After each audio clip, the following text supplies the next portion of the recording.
May mga batang 90s ba dito? Kamusta kayo? Kamusta tayo? Alam nyo, sa totoo lang tayo may pinakamasayang kabataan. Tayo yung mga kabataan noon na napakababaw ng kaligayahan. Tayo yung mga batang batak sa arawan kahit napagalitan ng magulang, okay lang basta makipaglaro sa mga kaibigan. Di natin alam kung ano yung teknolohiya. Di natin alam kung ano yung cellphone. Di natin kilala si Coco Melon.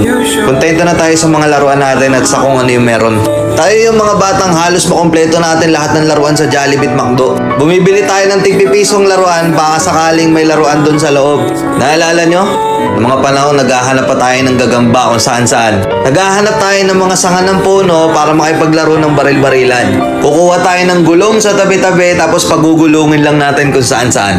Mabibwisit tayo kapag hindi tayo pinayagan ng magulang natin makipaglaro sa mga kaibigan natin sa ulanan. Tayo yata yung mga huling batch ng mga bata na nakikipaglaro pa ng tagu-taguan. Sa totoo lang, di ba? Real talk.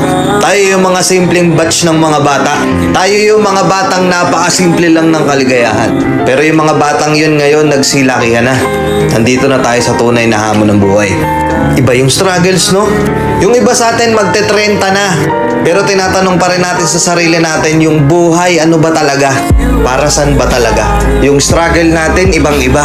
Pero magtataka ka, yung mga bata ngayon, iba na rin sila. Yung mga bata ngayon, feeling nila mas magaling pa sila sa magulang nila.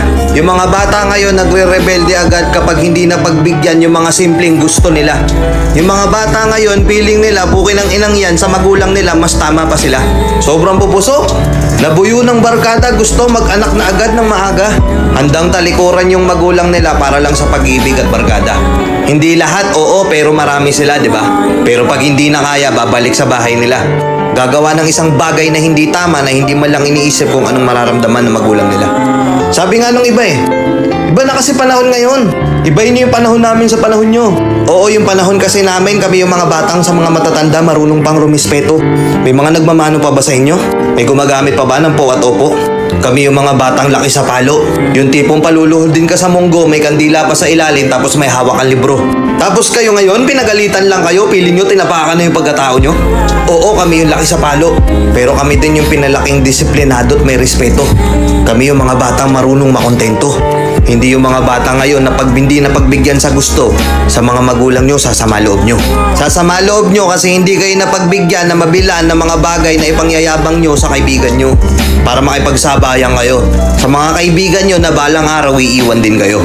Tapos anong balik nyo? Sa magulang nyo. Oo, mas matatalino nga talaga mga kabataan ngayon. Sa sobrang talino, wala nang puwang para sa disiplina at respeto. Di ba?